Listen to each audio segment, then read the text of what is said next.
तो मोचो मैया से मुझको बहुत कुछ मिला, मुझको नाम मिला, मेरी एक नई पहचान बनी। और ये बहुत डीप जंगल है, तो मैं हंस दिया कि मैं बोला कि इससे ज़्यादा घने क्षेत्रों पे तो हम रहते हैं। 14 में बॉलीवुड फिल्म सैफ अली खान की इल्यूमिनाती फिल्म्स प्रोडक्शन में काम किया एज ए। यहाँ की खूबसूरती को हम और भी एक जस्ट लाइक आप ये बोलेंगे कि फिल्म सिटी हम बना सकते हैं, क्योंकि यहाँ पर फिल्म सिटी बनेगी तो रोज़गार मिलेगा और जो कला संस्कृति को भी, और हमारी जो कला है, जो कलाकार हैं खासकर स्थानीय लेवल के, उनको भी एक रोज़गार मिलेगा। मुझकी मारून हास्तोरली मक झाय झाय लागे से सोन मोहर मदत हुंचो काय रसिया बरे से मुझकी मारून हास्तोले की मोचो सपना मोचो झलमल सोन पखना। नमस्कार दोस्तों, आप सभी का हमारे चैनल पर स्वागत है। मैं हूं मोनू सरवानी, आप देख रहे हैं अपना बस्तर। आज हमारे बीच जो शख्स मौजूद है वो बहुत ही खास है और आप सभी को इनसे मिलाना भी मेरे लिए बहुत सौभाग्य की बात है, क्योंकि इन्होंने बस्तर में कला संस्कृति को लेके बहुत लंबे समय तक काम किया है, लेकिन कहीं ना कहीं कला संस्कृति से लेकर सर को बहुत कम लोग जानते हैं। तो आज हम अपने चैनल के माध्यम से मिलाएंगे आपको, क्योंकि कहीं ना कहीं आपने देखा होगा बस्तर में सबसे सुपरहिट मूवी आई थी एक समय पर, मोचो मैया करके, जिसमें इन्होंने एक भूमिका निभाई थी विलन की। मैं बात कर रहा हूँ दोस्तों अविनाश श्रीवास्तव सर की, जो भी हाल में सर जो है भारतीय युवा मोर्चा के जिलाध्यक्ष भी हैं। तो उनसे बात करेंगे। सर, आपका हमारे चैनल पर स्वागत है। बहुत बहुत धन्यवाद मोनू सोनवानी जी। तो सर, हम सबसे पहले जानना चाहते हैं कि आपका ये जो कला संस्कृति के दौर पे जो काम करना था वो कौन से दौर पे स्टार्ट हुआ, कौन से सन पे स्टार्ट हुआ, थोड़ा बताएंगे हमारे जनता को। लगभग 2005-06 में जी कला के क्षेत्र में खासकर टीवी के स्क्रीन पर, और वहाँ से हम लोगों ने प्रारंभ किया था जी। और इसके पहले कला जगत से हम जुड़े थे जी। जब मंच पे गणेश या दुर्गा का कुछ कार्यक्रम होता था उस समय, तो उस समय भी मैं मंचों पर डांस करता था। कई बार यहाँ पर जो लोकल रीजनल्स जितने भी आयोजन होते थे, डांस के कंपटीशन, बूगी वूगी और ये सब, तो उस समय भी मैं लगातार बचपन से ही कला के क्षेत्र से जुड़ा रहा और काफ़ी सारे मैंने थिएटर भी किया है अदर स्टेट पर जाके। लेकिन फिल्म जगत में आने का मौका ऐसा हुआ कि एक दिन शाम को मैं घर के सामने ऐसे ही शक्कर लेने गया हुआ था जी। तो अविनाश प्रसाद जो हैं, जो मोचो मैया के डायरेक्टर हैं और प्रोड्यूसर भी हैं, वो मेरे अच्छे मित्र भी हैं जी। तो चूँकि मेरा निकनेम गोलू है जी, तो वो पीछे से आया, बोले गोलू कहाँ जा रहा जी। तो मैं घर जा रहा हूँ। तो वो मुझको बोले कि यार कल एक वीडियो एल्बम बनाना है जी। तो मैं सोच रहा हूँ कि तुम उसमें करते। तो मेरे लिए थोड़ा सा डिफ़िकल्ट था, क्योंकि हल्बी लैंग्वेज के मामले में अभी तक मेरी उतनी पकड़ नहीं थी उस दौरान में जी। तो अविनाश प्रसाद जी दूसरे दिन आए और बाइक में मुझे बैठा के कलचा ले गए जी, जहाँ पर मैंने गाना सुना हल्बी में। आप सब उसको जानते भी होंगे, काफ़ी वो प्रसिद्ध भी हुई थी। आज भी लोग उससे सुनते हैं। मैं कई बार गांव पे जाता हूं तो वो गाना सुनाई पड़ता है, सोन पखना। हाँ, सोन पखना जो गाना था, मेरे जीवन का पहला वो अपने आप में एक स्क्रीन पे काम करने का एक मौका था। और मेरे लिए काफ़ी कठिन था कि चूँकि हमारे घर पे जो हिंदी बोला जाता है और हल्बी में प्रोनाउंसेंस करना, लिपसिंग करना, ये बहुत ही क्रिटिकल था। लेकिन सब ने मिलकर काम किया और वो एल्बम 2 दिन में बना था और काफ़ी अच्छे तरीके से उसके अविनाश प्रसाद जी ने उसको फिल्माया था। और बस वहाँ से फिर दौर चालू हुआ। उस समय मैंने एल्बम पे काम किया प्रसाद फिल्म्स के बैनर तले और 1-2 गाने मैंने अनूप जैन जी के प्रोडक्शन पे भी कार्य किया। उसके बाद फिर 2011 में फिल्म निर्माण का जो काम चालू हुआ प्रसाद फिल्म्स के बैनर तले, जिस पे मैं एज ए प्रोडक्शन देख रहा था। उसमें मेरा कोई ऐसा रोल नहीं था। हम लोगों ने पहले से तय कर रखा था कि हम प्रोडक्शन देखेंगे, क्योंकि शूटिंग का जो एक वो मामला है वो अलग होगा। तो अविनाश प्रसाद जी और मैंने तय करके चला। हुआ ये कि फिर विलन इसमें कोई और दूसरे व्यक्ति थे, लेकिन वो किसी कारणवश बाहर चले गए, उनका जॉब था। तो अब चूँकि शूटिंग लगी हुई थी पोटानार में और अचानक से ऐसा हुआ कि अब शेड्यूल चल रहा है और विलन नहीं है। तो हम लोगों ने बहुत प्रयास किया कि रायपुर में किसी विलन को तराश लें, तो कांटेक्ट प्रॉपर वैसा हो नहीं पा रहा था। और फिर अंततः ये तय किया गया कि विलन का रोल अब मैं ही करूँगा। आपके पहले डिसाइड नहीं था सर? कुछ भी डिसाइड नहीं था। और ऐसा हुआ कि फिर तत्काल कपड़ा पहने, मेकअप चालू हुआ और स्क्रिप्ट हाथ में थमा दिया गया जी। और फिर से दिक्कत यही थी कि अब चूंकि एल्बम में तो गाने पीछे चलते रहते हैं, आपको लिप्स हिलाना है, लेकिन यहाँ तो आपको टोटल एक्टिंग करना है, आपको पूरे डायलॉग करना है। तो मेरे लिए बहुत ज़्यादा डिफिकल्ट था कि मैं कैसे हल्बी की बोली को बहुत अच्छे से बोल पाऊंगा। इससे पहले आपके घर में हल्बी बात किया जाता था कि नहीं? कभी नहीं। ये मतलब आपके लिए एक नया ही था? नया चैलेंज था। भले हम हल्बी हल्का फुल्का बोल लेते थे, समझ तो बहुत अच्छे से लेते थे, क्योंकि हम शुरू से ही हमारे मतलब दादाजी और पापा जी सब यहीं पर रहे हैं, बस्तर के रहने, खासकर हम बस्तर के लोग, तो हल्का फुल्का टूटा फूटा बोल भी लेते, समझ तो पूरा लेते थे जी। तो अब सामने स्क्रिप्ट आ गया जी। और उस समय बहुत बड़ा टास्क था, क्योंकि आप प्रोडक्शन भी देख रहे हैं, आपको शहर पे आके सिलेंडर भी लाना है, चावल भी लाना है, सब्जी भी लाना है, और यहाँ पर शूट लगा हुआ होता था। तो मैं जगदलपुर से खरीदी करता था, मार्शल थी जी। और मैं खुद एक लौता ड्राइवर था पूरे प्रोडक्शन में एक लौता ड्राइवर था जिसको गाड़ी चलाने आती थी। तो शूटिंग की पूरी तैयारी करना और आके फिर आपको एक्टिंग करना जी। ये बहुत बड़ा चैलेंज था।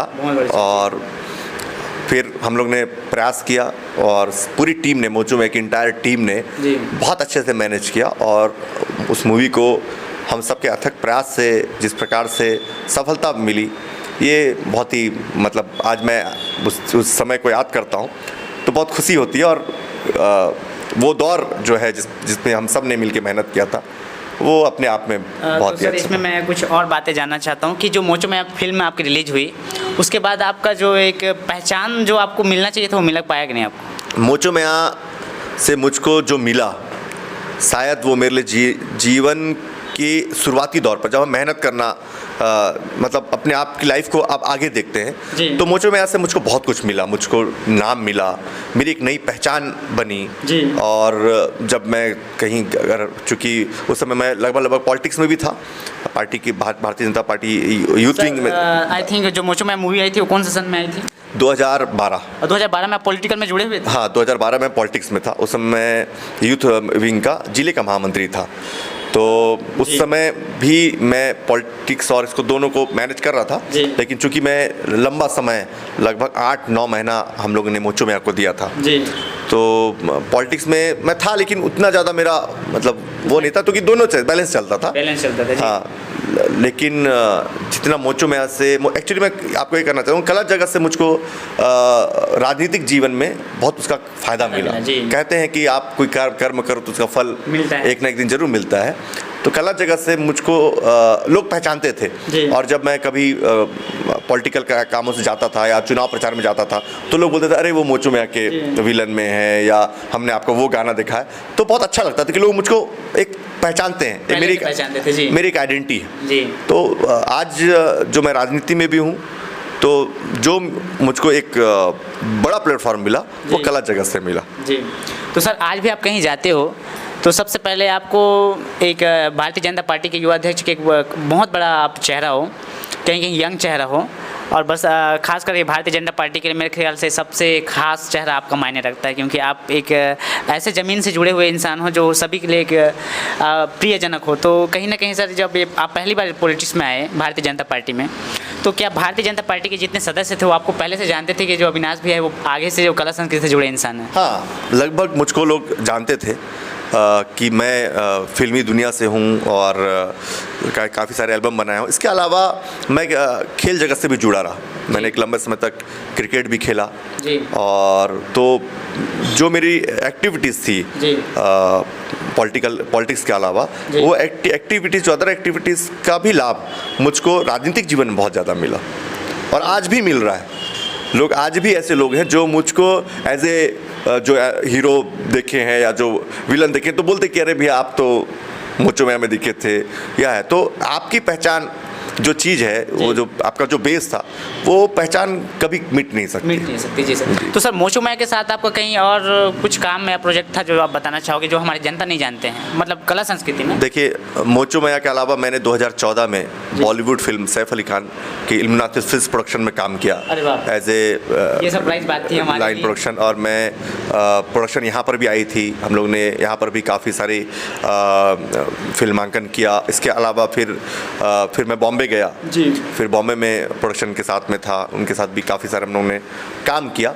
एक लंबा दौर था जी। और चूँकि मैं जब यहाँ से चले गया तो मेरे लिए बहुत बड़ा वो था कि लोग कल्पना करते हैं कि बॉलीवुड में आके काम करें, और जब मैं इतना मतलब छोटा सा कलाकार और मतलब ये दूरस्थ वनांचल क्षेत्रों से बिलोंग करता हूँ, और मैं जब जाके खंडाला के जंगल पर जब वहाँ पर गया तो अनूप जलोटा जी के भतीजे हैं तुषार जलोटा, उसके असिस्टेंट डायरेक्टर थे, तो उन्होंने बोला कि अविनाश ये बहुत डीप जंगल है। तो मैं हंस दिया कि मैं बोला कि इससे ज़्यादा घने क्षेत्रों पर तो हम रहते हैं।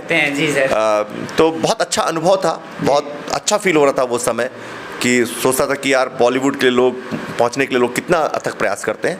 और बॉलीवुड से भी मुझको मतलब जितना समय वहाँ पर रहा जी, सबसे अदर प्रोडक्शन से भी मेरी अच्छी लोगों से अच्छी परिचय बढ़ी, आज भी है। बॉलीवुड के लगभग जो प्रोडक्शन में जो काम कर रहे हैं, या आज भी मेरा परिचय उनसे है, लगातार उनसे भी बात होती रहती।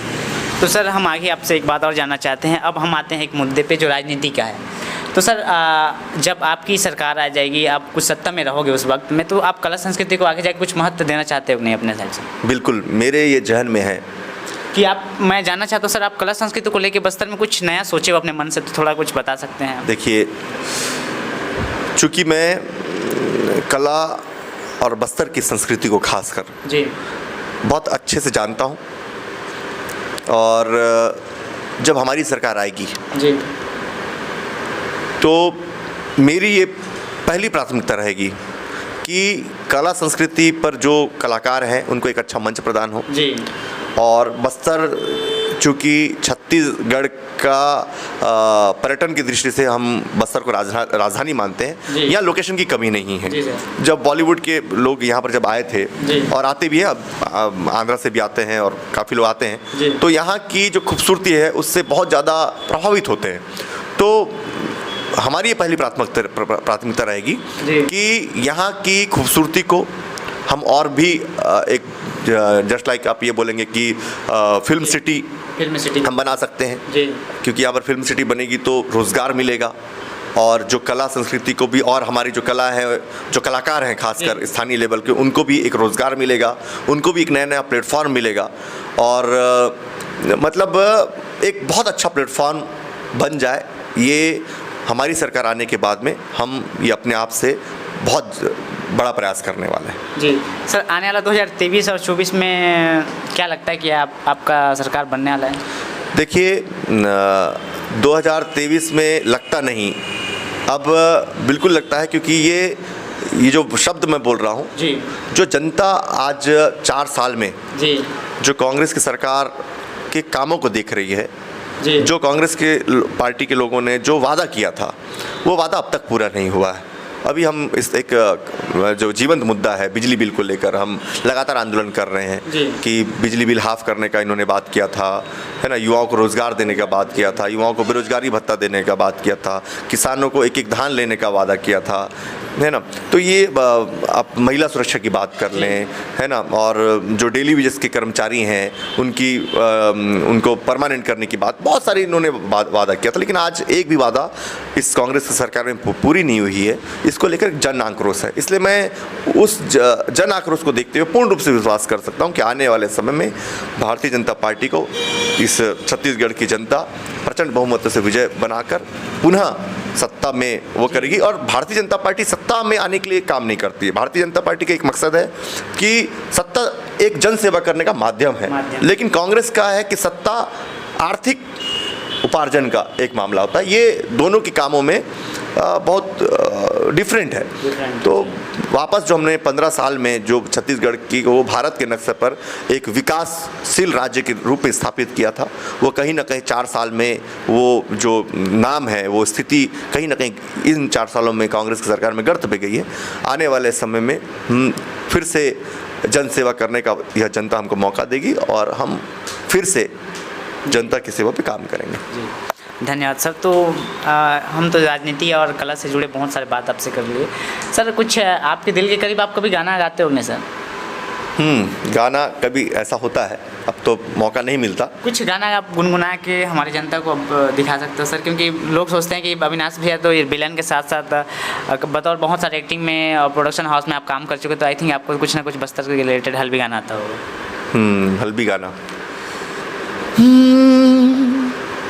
मुचकी मारून हास्तोरली मक झाय झाय लागे से सोन मोहर मदात हुंचो काय रसिया बरे से मुचकी मारून हास्तोले की मोचो सपना मोचो झलमल झलमल सोन पखना बाली फूल झलमल मल काय रसना मोचो सोन पखना काय रसना मोचो झलमल झलमल सोन पखना। ये मेरा पहला एल्बम था उस समय।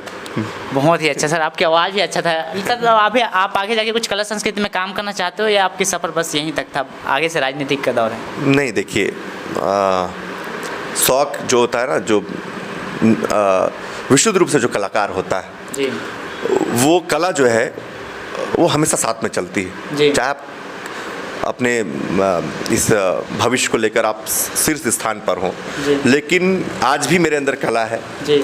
और कोशिश करता हूं कि मैं वापस कभी ना कभी एक बड़े स्केल में वापस कभी ना कभी मौका मिले, क्योंकि अब मैं राजनीतिक सफ़र में बहुत आगे बढ़ रहा हूं और आगे इसी जीवन में उसमें बढ़ना चाहता हूं। लेकिन जब मुझको मौका मिलेगा कला जगत में एक बार फिर से वापस आने का, तो मैं ज़रूर आऊँगा। सर जाते जाते हमारे दर्शक को आप कुछ कहना चाहोगे या बस्तर के बारे में कुछ ऐसी बात बताना चाहोगे जो डिफरेंस हो, या आप अपने दिल की बात कुछ कहना चाहोगे? देखिए, बस्तर अपने आप में सारे विषयों को लेकर एक बड़ा विषय है, क्योंकि बस्तर की खूबसूरती जो है बस्तर की खूबसूरती बस्तर के इंसानों से भी जुड़ी हुई है। यहाँ के हमारे जितने भी नागरिक हैं उनका दिल भी बहुत खूबसूरत है, इसलिए बस्तर खूबसूरत है। और मेरा ऐसा मानना है, जो हमारे आपके दर्शक हैं, कि बस्तर को जो बाहर राज्य के जो लोग हैं, जो बस्तर को आज तक टीवी और पेपरों के माध्यम से, बुकलेट के माध्यम से देखने, मैं उन सब से आग्रह करता हूँ कि आप सब बस्तर आएँ और बस्तर की खूबसूरती को, बस्तर की प्रकृति की वादियों को आकर यहाँ पर महसूस करें। मैं निश्चित तौर पर कह सकता हूँ कि यहाँ की हवा, यहाँ की वादियाँ, यहाँ के गीत, यहाँ की बोली, यहाँ की संस्कृति और ख़ासकर यहाँ के लोग को आप अनूठा ही पाएंगे। आपने मन की बात कह दी सर, क्योंकि कहीं ना कहीं ऐसा होता है कि लोग न्यूज़पेपर और सोशल मीडिया के माध्यम से बस्तर को जितना जानते हैं तो एक अलग ही छवि उनके मन में बनी है, लेकिन कहीं ना कहीं अगर वो ग्राउंड फ्लोर में आके बस्तर को देखते हैं तो इसकी संस्कृति, कला, नृत्य से वो खुद परिपूर्ण होकर इससे मोहब्बत करने लग जाएंगे। लेकिन तो जो बाहर के सर जो हमारे एक टूरिस्ट होते हैं, तो उनके लिए बस्तर को बेहतर कैसे बनाया जा सकता है सर, ताकि उनके अंदर से वो छवि, वो डर, वो सब चीज़ मिट जाए और बस्तर एक टूरिस्ट के रूप में पूरी दुनिया में विख्यात हो जाए? देखिए, जो बस्तर को घूम के गए हुए हैं जी, वो बस्तर को महसूस किए जी। बस्तर में डर नाम की कोई चीज़ नहीं है, क्योंकि यहाँ पर जो वातावरण है, ठीक है, कुछ लोग हैं जिनकी वजह से बस्तर की पहचान कहीं ना कहीं धूमिल हुई है, लेकिन जितने लोग यहाँ पर खास बस्तर में जो रह रहे हैं और जो बस्तर से घूम के आए हैं, वो बस्तर को कभी भूल नहीं सकते। लेकिन मेरा ऐसा मानना है कि खासकर मैं चूँकि राजनीतिक दल से, तो ये ज़रूर कहूँगा कि हमारी सरकार में पर्यटन को बहुत अच्छे से बढ़ावा दिया जा रहा था। इस सरकार में पर्यटन पे कोई भी काम नहीं हुआ है। प्रचार प्रसार होना चाहिए, हम फिल्म ही बनाते हैं तो प्रचार प्रसार माध्यम होता है। प्रचार प्रसार जिस तरीके से बंद हो चुका है, मेरा ऐसा मानना है कि बस्तर के प्रचार प्रसार हम जितना करेंगे, लोग उसकी खूबसूरती से आकर्षित होंगे और वो आने पर मजबूर होंगे। तो कहीं ना कहीं ये सबसे बड़ी बात है कि बस्तर का जो प्रचार प्रसार है वो अभी तक नहीं हो रहा है। अगर होगा तो लोग वाकई में आएंगे। तो ये थे हमारे बीच में अविनाश श्रीवास्तव जी, जो कला संस्कृति से बस्तर से काफ़ी अर्ज समय तक जुड़े हुए हैं और साथ में भारतीय युवा मोर्चा के जिलाध्यक्ष भी हैं। तो सर यहाँ से हम आपसे विदा लेना चाहते हैं और जाते जाते हमारे दर्शकों को कुछ कहना चाहते हैं। सबसे पहले तो मैं आपके चैनल को मैं कई बार मैं देखा हूँ, आपके इंटरव्यू को। आपका इंटरव्यू बहुत ही अच्छा है। आप एक यंग पर्सनालिटी हैं और आप भी एक भविष्य हैं, तो मेरी ओर से आपको बहुत बहुत शुभकामनाएं हैं और आपके सारे दर्शकों को भी मैं अपनी ओर से बहुत बहुत धन्यवाद देता हूं और मैं आपसे उम्मीद करता हूं कि सोलंकी जी के काम को आप सभी सराहें और इनके द्वारा जितना भी कार्य किया जाता है, खासकर जो स्थानीय कलाकार हैं, जिस प्रकार से ये अपने चैनल पे उनको बुलाकर आपसे रूबरू कराते हैं, ये अपने आप में बहुत ही प्रशंसनीय बात है। अब मैं चाहता हूं कि आपके काम को आप सबकी भी दायित्व बनती है कि दूर दूर तक पहुंचाएं। धन्यवाद सर।